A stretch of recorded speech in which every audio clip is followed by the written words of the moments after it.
And for today's vlog, tayo ay mag-aanak sa kasal. Kaya tara, samahan niyo muna kami. Nakwatsa muna tayo. First time mag-travel ng ating minivan na sila Puachi dito sa NLEX at tayo pupunta sa bayan ng Malasike, Pangasinan. First time nating maimbitahan na maganak sa kasal, hindi na talaga mapipigilan ang ating pagtanda. At syempre, pagdating sa kasalan, hindi mawawala yung marcha-marcha na yan. Pero saglit lang, di pa nga namin napiplex sa mga suot namin. Balik ka muna, te. Kami muna. O diba, parang politiko lang na naiwanan sa pag-ampanya. O ito na mga asawa ko. First lady na first lady ang datingan. Ito naman kasama ang mga anak ko. Siyempre to Donite. Ewan ko ba dyan sa panganay ko? Kada picture kailangan mo pampilitin? O siya, tama na. Balik tayo dito sa simbahan. Yung kinakasal pala ay pamangkin ko.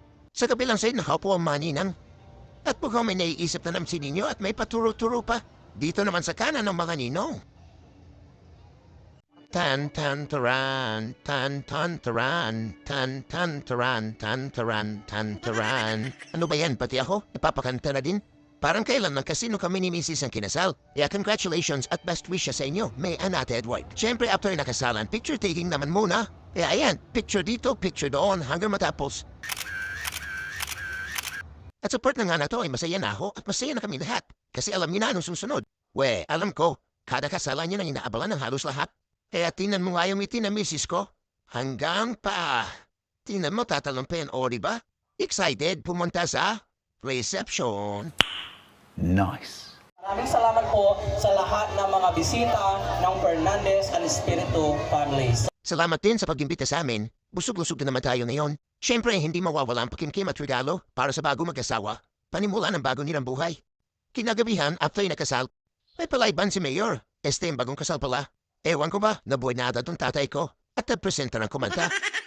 I'm sorry that I made you cry. I'm just a jealousy guy. No! God, please, no! Oo na. Yun lang naman yung kinanta ni Papa. Ginaya ko lang.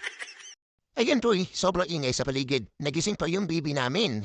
Pasensya na, baby rapa. Tulog ka na ulit. Ang cute-cute naman talaga ng baby rapa namin. O siya, hanggang dito na lang. Don't forget to like and share. Thank you for watching. Bye-bye!